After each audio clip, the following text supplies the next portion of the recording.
오늘 우리에게 주신 하나님 말씀은 아모스 7장 7절부터 9절까지 말씀입니다. 한 목소리로 봉독하겠습니다. 또 내게 보이신 것이 이러하니라. 다림줄을 가지고 쌓은 담 곁에 주께서 손에 다림줄을 잡고 서셨더니 여호와께서 내게 이르시되 아모스야 내가 무엇을 보느냐. 내가 대답하되 다림줄이니라. 주께서 이르시되 내가 다림줄을 내 백성 이스라엘 가운데 두고 다시는 용서하지 아니하리니 이삭의 산당들이 황폐되며 이스라엘의 성소들이 파괴될 것이라. 내가 일어나 칼로 여로보암의 집을 치리라 하시니라. 아멘. 네, 옛날 남북전쟁 시절에요. 링컨 대통령하고 국군의 총사령관하고 두 분 사이에 의견 충돌이 있었습니다. 충돌이기보다는 이제 서로 다른 생각을 하면서 한 사람은 이게 맞다, 다른 사람은 그 반대쪽이다. 둘이 의견이 갈려서 팽팽한 그런 일이 있었더랬습니다. 자, 선택을 해야 되는데 어떻게 해야 될까요? 두 분이 생각하기에 틀림없이 자기 생각이 맞습니다. 링컨 대통령이 최종 결정권자니까 내 명령에 따르시오 이렇게 합니다. 총사령관은 아무리 생각을 해도 그거 잘못된 거거든요. 자기가 옳습니다. 어떻게 합니까? 그래, 대통령 명령이니까 따라서 했죠. 근데 속에서는 치밀어 오릅니다. 부글부글하죠. 저거 아닌데. 어떻게 됐나? 결론은 대통령이 틀렸습니다. 잘못됐습니다. 이 일이. 총사령관이 더 화가 나죠. 그걸 알고 있는 링컨 대통령이 총사령관에게 정중한 편지를 써서 사과 편지를 써서 보냈습니다. 편지를 받아든 사령관이 냅다 소리를 지릅니다. 에이, 머저리 같은 놈. 돌아온 비서관에게 링컨이 물어봅니다. 편지 보고 뭐라고 하던가? 뭐라고 해야 될까요? 비서관이. 사실대로 보고할 수도 없고 그렇다고 거짓말할 수도 없고 난감한 상황입니다. 그러니까 비서관이 머뭇거리니까 대통령이 이렇게 얘기합니다. 괜찮으니까 사실대로 얘기해보라고. 좀 망설이다가 에이, 할 수 없다. 머저리 같은 녀석이라고 그랬습니다.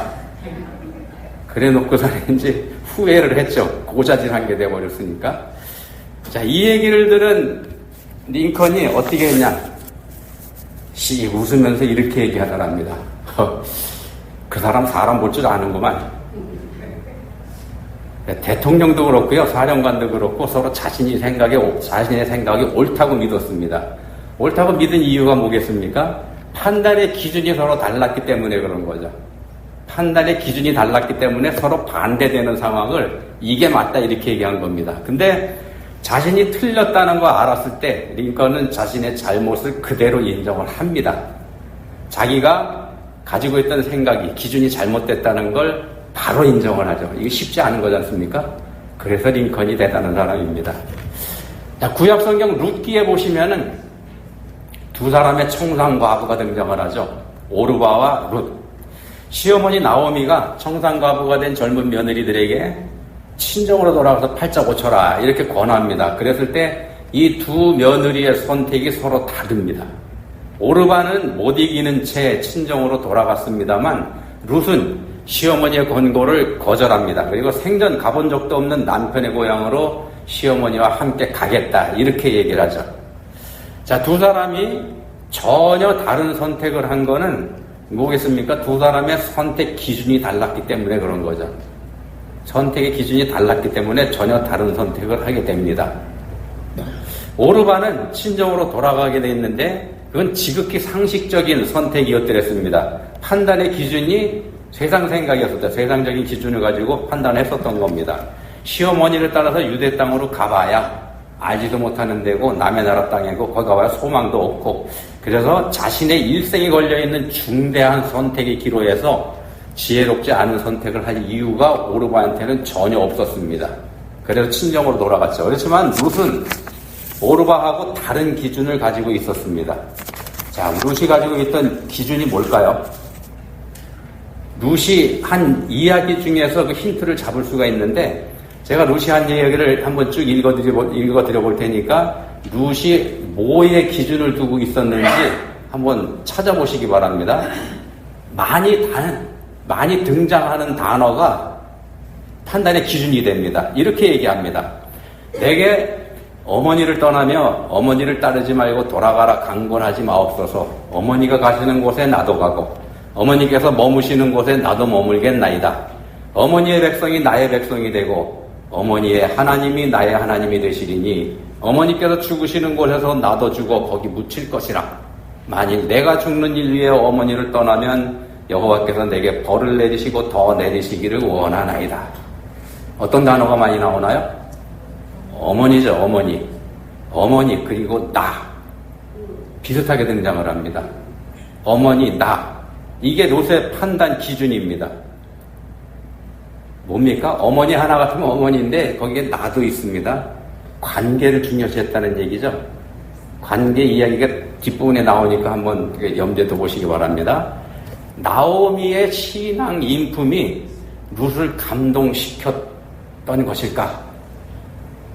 그렇게 볼 수 있겠죠? 시어머니 나오미의 신앙 인품이 며느리 룻을 감동시켰다. 자, 근데 성경은요, 룻의 이 선택을 어머니라는 단어, 또 자기 관계에서 선택한 이 선택을 성경은 믿음의 선택, 믿음이다 이렇게 인정을 합니다. 하나님께서는 이 룻을 그리스도의 조상인 다윗, 그 다윗의 증조 할머니가 되게 해주시죠. 룻이 시어머니 나오미에게서 여호와 하나님을 믿는 신앙을 배운 겁니다. 시어머니에게서 며느리가 하나님 믿는 신앙을 배웠습니다. 룻도 고백하지 않습니까? 어머니의 하나님이 나의 하나님이 되시리니. 자, 이때 시대가 어떤 시대입니까? 사사시대였었죠. 그때의 이스라엘의 왕이 없으므로 사람이 각기 자기의 소견에 옳은 대로 행하였더라. 사람마다 자기의 소견에 옳은 대로, 지멋대로 행하던 그런 시대였더랬습니다. 각자 자기 소견에 옳은 대로 행하던 그 시절에 자신의 일생을 전적으로 하나님께 맡겨드리는 희귀한 사람이 나타난 겁니다. 룻이 그런 사람입니다. 자, 그런 사람을 그럼 하나님께서는 어떻게 하겠습니까? 하나님께서는 어떻게 이런 사람을 돌아보지 않으실 수가 있겠습니까? 오늘 본문에 보시면은 다림줄이라는 단어가 등장하죠. 다림줄이 뭐냐 하면은 벽돌을 쌓을 때, 벽을 쭉 쌓아 올릴 때, 요즘엔 좀 다릅니다만 옛날에 벽돌을 많이 쌓아 올렸죠. 벽돌을 쭉 쌓아 올리다 보면은 삐뚤어집니다. 삐뚤어지지 않게 똑바로 올라가기 위해서 실 끝에다가 줄을 매달죠. 그래서 이렇게 매달아 놓고 맞춰서 쭉 쌓아 올리는 그걸 다림줄 이렇게 얘기를 합니다. 다림줄을 딱 대놓고 보면은 이게 벽돌 쌓아 올린 게 똑바로 됐는지 아닌지 대번에 나타납니다.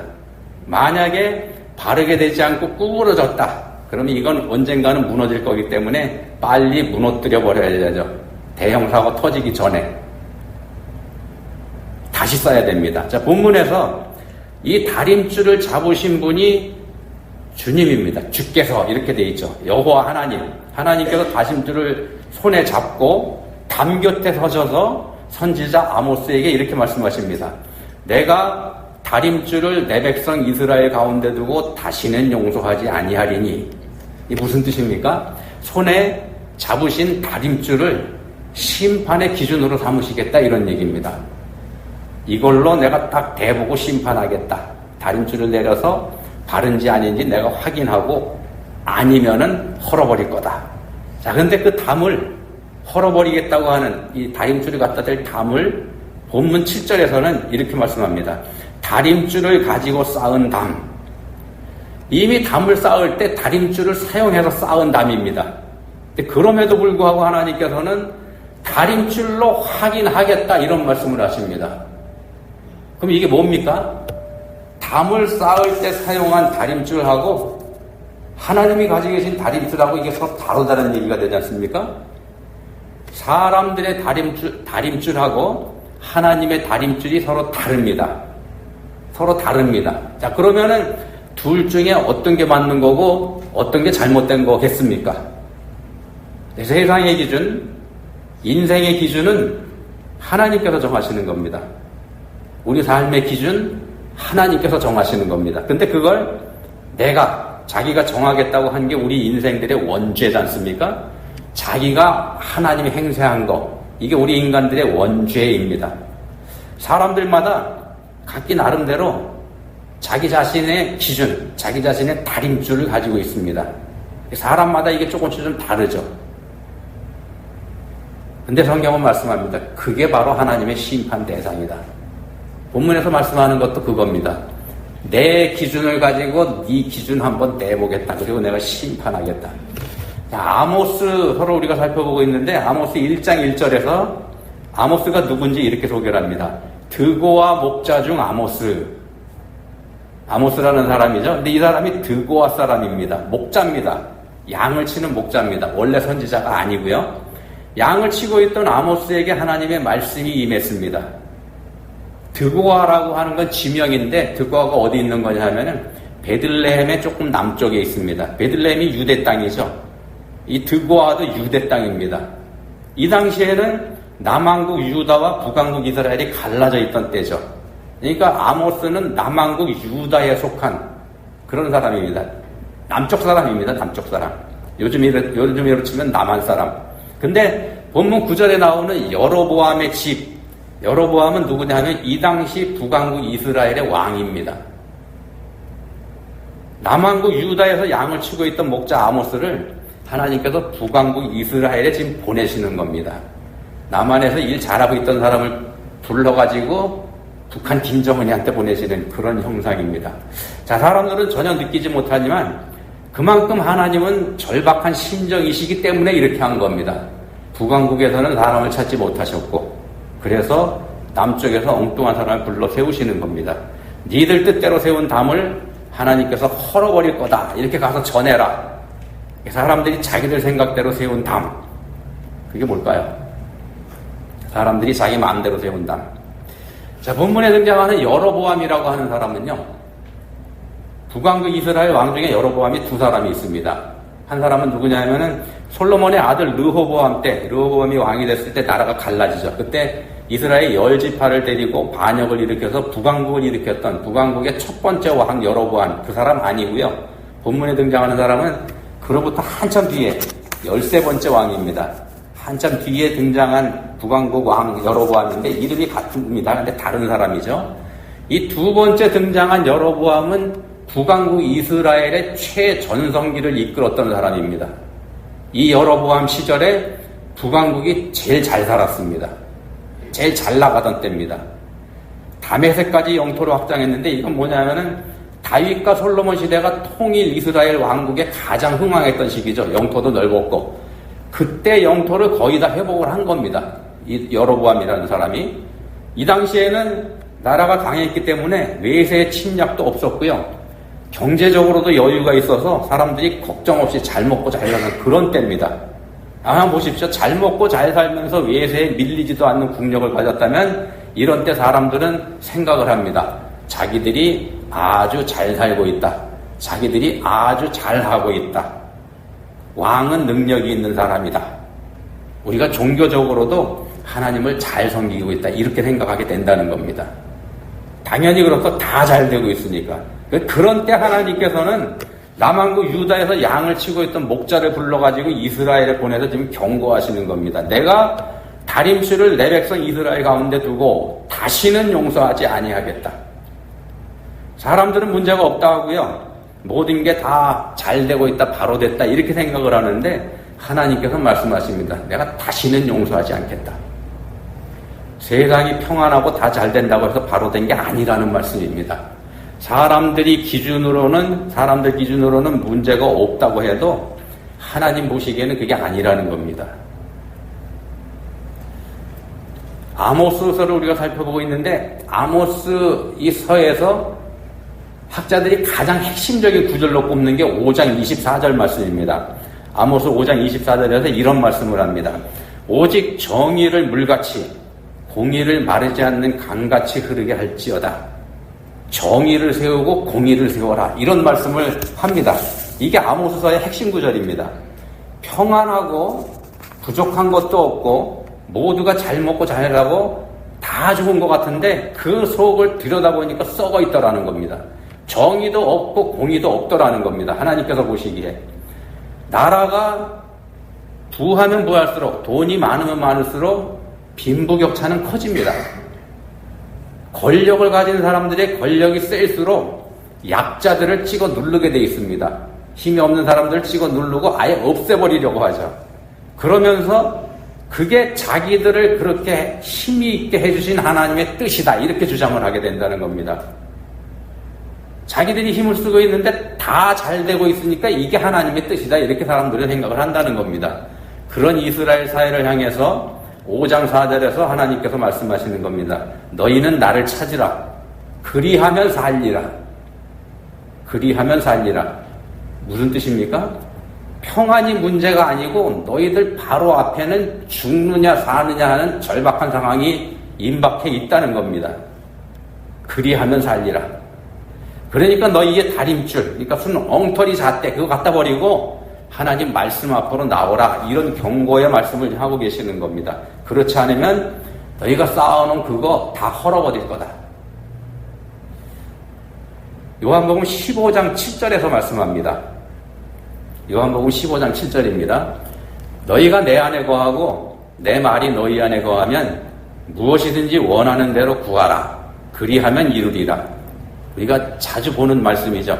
우리가 이 말씀을 볼 때 우리의 마음은 어디로 향하는가 하면은요, 우리의 관심이 향하는 거는 하반절입니다.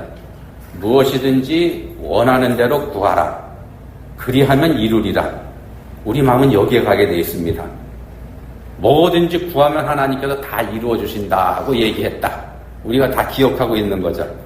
근데 바로 그렇게 보는 게 바로 자기들 기준을 가지고 말씀을 보는 겁니다. 우리 기준으로 하나님 말씀을 보는 게 바로 하반절에 집중을 하는 겁니다. 그렇지만 하나님께서 이 말씀, 예수님께서 이 말씀을 한 초점은 어디 있는가 하면 앞부분에 있습니다. 전반절에. 너희가 내 안에 거하고 내 말이 너희 안에 거하면, 이게 하시고 싶은 말씀입니다. 하나님 기준으로 바꿔라 그런 뜻이죠. 너희 생각, 너희 말, 너희 삶 모든 거 다 하나님께 맞춰라. 그렇게 할 때에 비로소 너희가 구하는 게 이루어질 거다. 이 말씀하고 계시는 거죠. 자, 요즘 현대인들은요, 우리들은 자기가 자기 삶의 주인이다 이렇게 생각합니다. 나의 삶은 나의 거, 내 인생은 나의 거. 이게 요즘 사람들 생각입니다. 그래서 모든 걸 자기가 관리합니다. 자기한테 득이 되지 않는 건 나한테 필요 없는 거다 이렇게 해버립니다. 나한테 유익이 되지 않는 사람, 저 사람 나하고 필요 없는 사람이야 이렇게 해버리죠. 나한테 해를 주는 사람, 이 사람은 내 왼수고 내 적이고 이렇게 해버립니다. 그게 사람들의 기준입니다. 자기가 중심이 되어 있으니까. 근데 하나님은 다릅니다. 하나님은 나한테 유익이 되는 사람인데 하나님은 그 사람을 악한 자로 보시기도 합니다. 나한테 유익을 주는 사람인데 저 사람 쟤하고 같이 있으면 안 돼 이렇게 하시기도 한다는 겁니다. 그리고 오히려 나한테 해를 끼치는 사람인데 그 사람을 하나님께서는 유익한 사람이라 이렇게 보시고 얘한테 반드시 필요한 사람이다 이렇게 보시기도 한다는 겁니다. 우리 생각에 기본 틀을 버리고 하나님의 틀, 하나님의 시각, 하나님의 다림줄 이걸 기준으로 삼아라 이런 말씀을 하시는 겁니다. 그게 너희가 내 안에 거하고 내 말이 너희 안에 거하면 이라는 말씀의 뜻입니다. 그렇게 될 때 구하면 이루어질 거다. 이게 요한복음 15장 7절의 말씀입니다. 자, 우리는요 사막에는 물이 없다 이렇게 얘기합니다. 사막에 물이 없죠. 사막이니까 물이 없습니다. 우리는 사막에 물이 없다 이렇게 얘기합니다만, 근데 이 말을 다른 각도에서 보면은요, 물이 없으면 사막이 됩니다. 물이 없고 물이 공급되지 않고 비도 오지 않고 그러면 그 땅이 사막이 됩니다. 그러시면서 그게 그러실 수 있는데 뭐가 다른데, 가만히 생각을 해보면은요, 큰 차이가 있는 말입니다. 우리는 말씀을 의지하고 살면 복을 받는다 이렇게 생각을 합니다. 그러니까 말씀에 따라야지. 요한복음 15장 7절도 말씀드렸잖아요. 말씀에 의지하고 말씀대로 살아야지. 그래야 복 받지. 이게 우리가 가진 생각입니다. 그러니까 말씀을 가까이 해야 돼.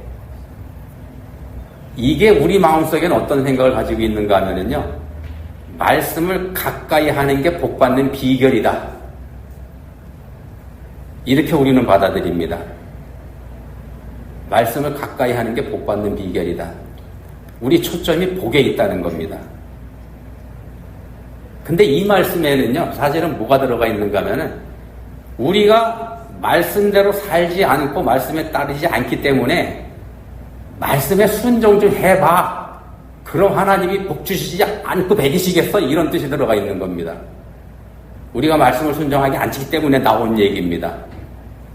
한번 생각을 해보십시오. 하나님 말씀이 없는 곳이 어디입니까?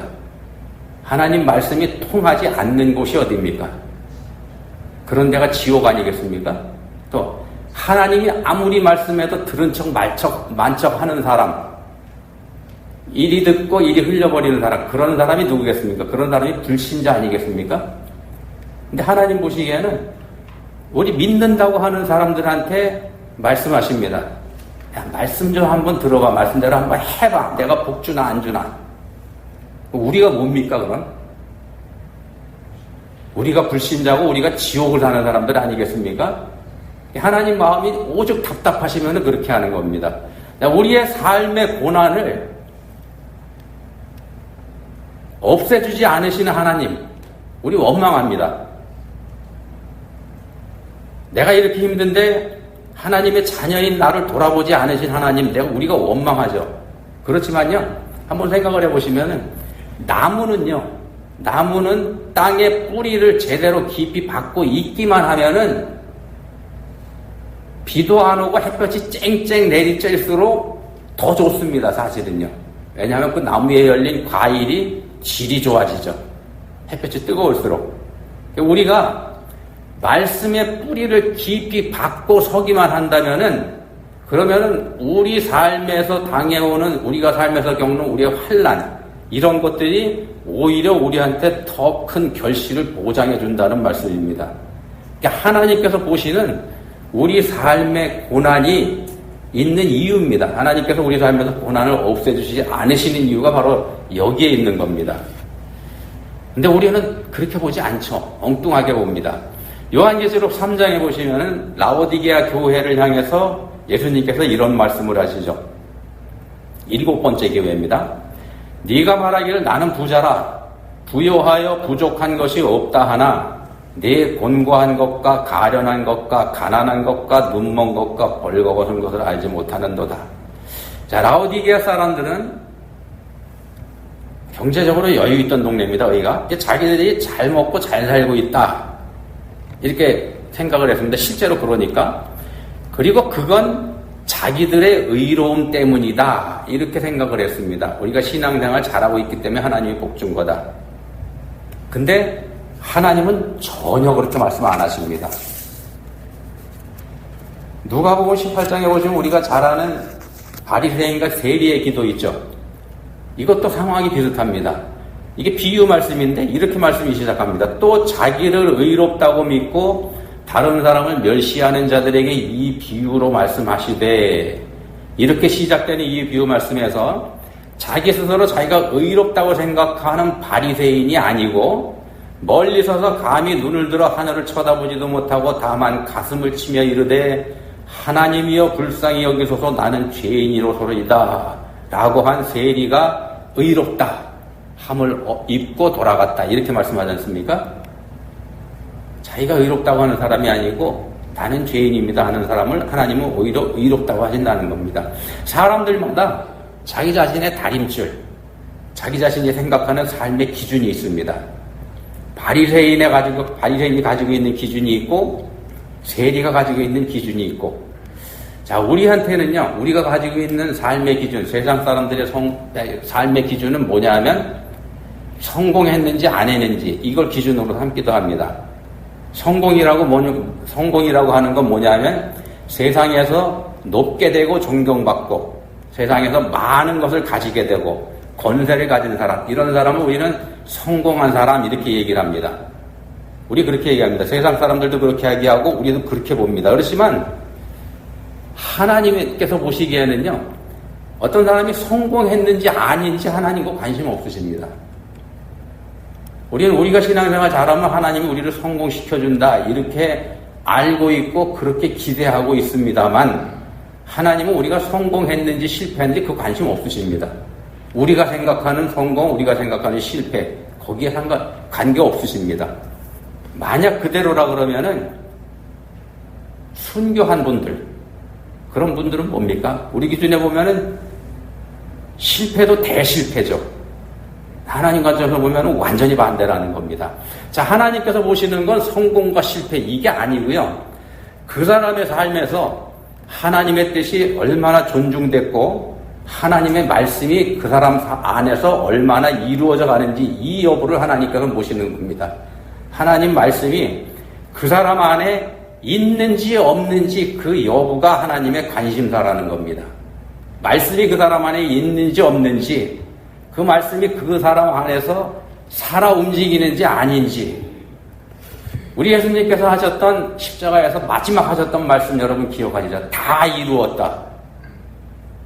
무슨 말씀입니까? 예수님의 삶에서는 하나님의 말씀이 완전히 다 이루어졌다는 거예요. 100% 이루어졌다는 겁니다.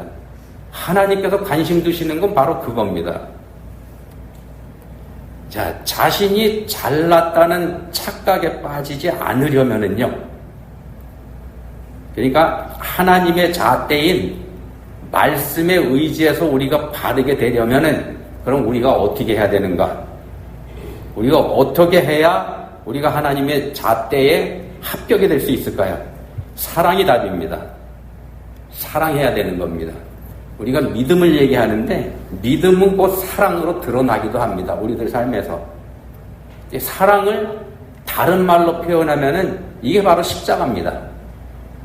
자기 십자가. 사랑 그냥 내가 베푼다 그래서 사랑이 아니고 자기 십자가 성경에서 말씀하죠. 자기 십자가를 지는 게 정답인데 아모스 시대에는 자기가 십자가를 지려고 하지 않았습니다. 그 시대 사람들이 어떻게 했는가? 십자가를 남에게 지워주었습니다. 공의가 떨어진 그런 시대죠. 정의가 없는 그런 시대입니다. 십자가는 사형되지 않습니까? 죽는 데가 십자가입니다. 자기 십자가를 지는 건 자기가 거기서 죽는 거죠. 자기가 거기서 죽어서 남을 이롭게 하는 것, 그게 자기 십자가입니다. 우리 예수님께서 당신께서 십자가에 죽으심으로 인해서 우리에게 새 생명을 주셨지 않습니까? 죽는 그 사람에게 이익하는 게 아니고 다른 사람을 이롭게 하는 것, 이게 십자가입니다. 그게 자기 십자가죠. 그래서 우리가 힘들고 어려울 때 내 십자가를 지고 간다, 우리 이런 표현을 하는데요. 그건 잘못된 겁니다. 우리가 죽을 만큼 힘든 고난을 당한다고 할지라도요, 내가 당하는 그 고난을 통해서 다른 누군가가 이득을 보는 사람이 없다고 하면, 다른 사람이 이롭게 되지 않는다고 하면 그건 십자가 아닙니다. 그냥 내가 내 죄값 치르는 거지. 반드시 내가 죽고 남에게 득이 가야 그게 십자가입니다. 바리새인들은요, 정결을 중요하게 여겼죠. 종교적인 정결, 율법적인 정결, 이걸 중요하게 여겼습니다. 그래서 율법을 지키는 게 곧 정결하게 되는 거다. 바리새인들은 그렇게 생각을 했습니다. 그런데 예수님은 바로 그 사람들을 저주하셨습니다. 예수님이 가진 잣대가 달랐기 때문입니다. 예수님의 잣대, 예수님의 다림줄은 그러면 뭘까요? 예수님이 원하시는 잣대가 바로 관계입니다. 관계. 앞에서 잠깐 말씀드렸던 바리새인들은 정결을 잣대로 삼았습니다만 예수님은 관계를 잣대로 삼았습니다. 자신을 깨끗하게 하는 게 아니라 남을 깨끗하게 하는 것, 이게 정답이라는 겁니다. 예수님께서 보시는 시각이 스스로 깨끗하게 갈고 닦는 것, 그건 정결하게 하는 거죠. 바리새인들이 생각했던 건데 그건 사실은 세상 종교가 추구하는 겁니다. 기독교가 추구하는 거 그거 아닙니다. 성경의 가르침은 강도 만나 죽어가는 자에게 사랑을 베푸는 거고요. 우리 집 문 앞에서 누워있는 거지인 나사로에게 자비를 베푸는 것, 그게 성경에서 바라는 기준입니다. 기준은 내가 가지고 있는 게 아니고 하나님께서 가지고 계신 겁니다. 하나님의 기준인 말씀, 그 말씀을 있는 그대로 듣고 우리에게 들린 그 말씀 그대로 따라서 하는 것, 이게 신앙생활입니다. 기도하시겠습니다. 하나님 아버지, 저희는 저희 자신이 가운데 서고 하나님도 주변에 세우려고 합니다. 하나님은 나한테 복 주셔야 되는 분이다. 그래야만 한다. 이렇게 생각을 합니다. 근데 그런 생각이 전적인 착각이요. 그게 바로 죄라는 거 알게 해주셨습니다. 이제는 중심을 하나님께 내드리고 저희가 주변으로 물러서게 해주시기 원합니다. 저희에게 그렇게 할 수 있는 믿음과 지혜와 겸손과 용기 주시기 원합니다. 예수님 이름으로 기도합니다. 아멘.